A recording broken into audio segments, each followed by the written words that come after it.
why I think the media is intentionally self-destructing. Pay attention. Has to do, again, a lot of research and ponderings and note-taking and whatnot, and I'm writing on Pluto and Pluto cycles, especially through the U.S. chart, okay? So it has to do with that. So when I say this, on one hand, there's the mundane level of looking at what's happening in the real world, and the other part is looking at the astrology. Okay, but understand, like, all the craziness that's gone on, in case, just to give you some prerequisite information if you don't know me, look what's happened on the attack on white people, all the anti-white language, white fragility, white this.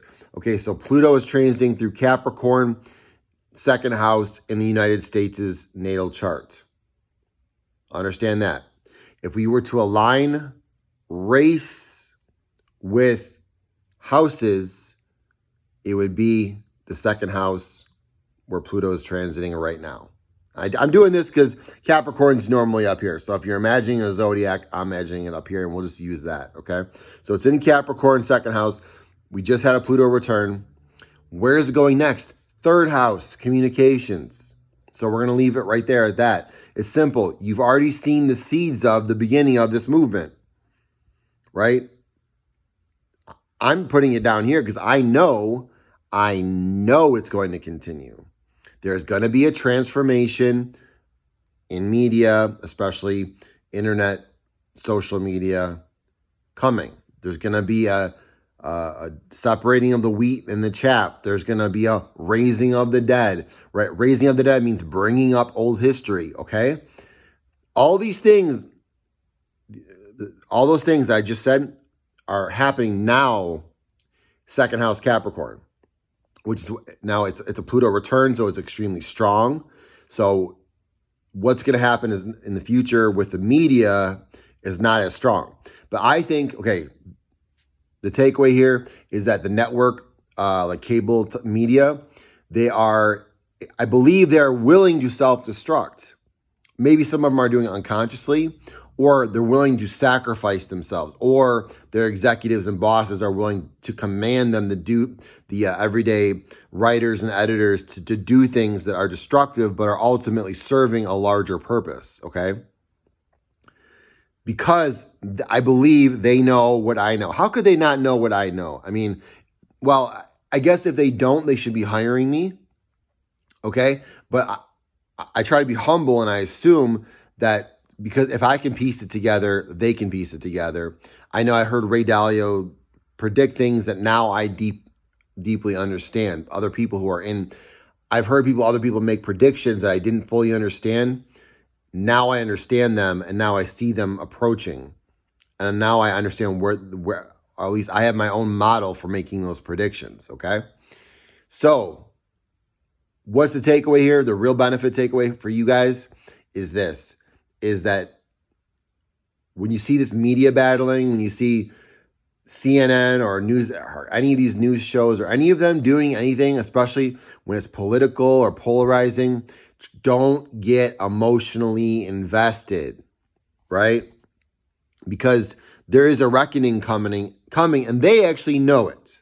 So in a way, they know it. They're going to sort of participate in it willingly, and I'm sure they're going to arrange themselves so that there's a shift. And for them, it's going to be a more easier segue from one thing. Like, they're already trying to do it. They're trying to do it on YouTube, like trying to get you to watch cable news through YouTube, right? Stuff like that's happening all over the place. The other thing, too, is I think the powers that be and the world itself seems like we are going into the age of Aquarius, guys.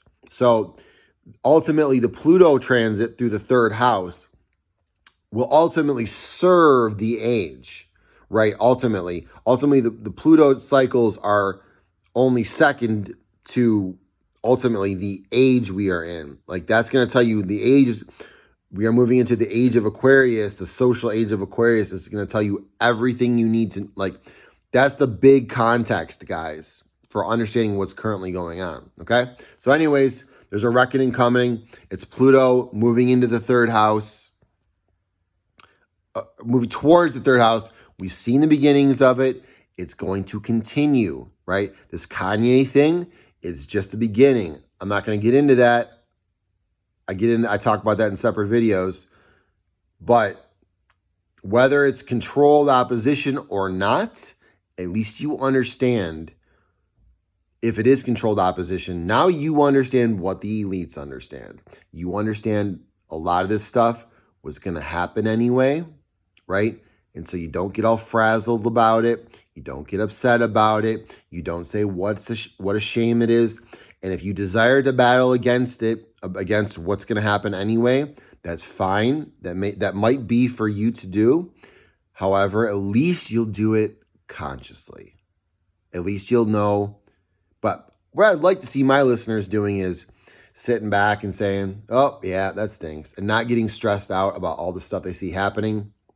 Because when you can see the plan, you're not emotionally invested anymore. You realize it's just the world, like literally there's a pre-programmed system that we're living inside of and that we don't have control, okay? There's things you can do, but we're not in control. You might be in control of, I guess, your body or an area of life that you've taken responsibility for, but big picture, we're not that.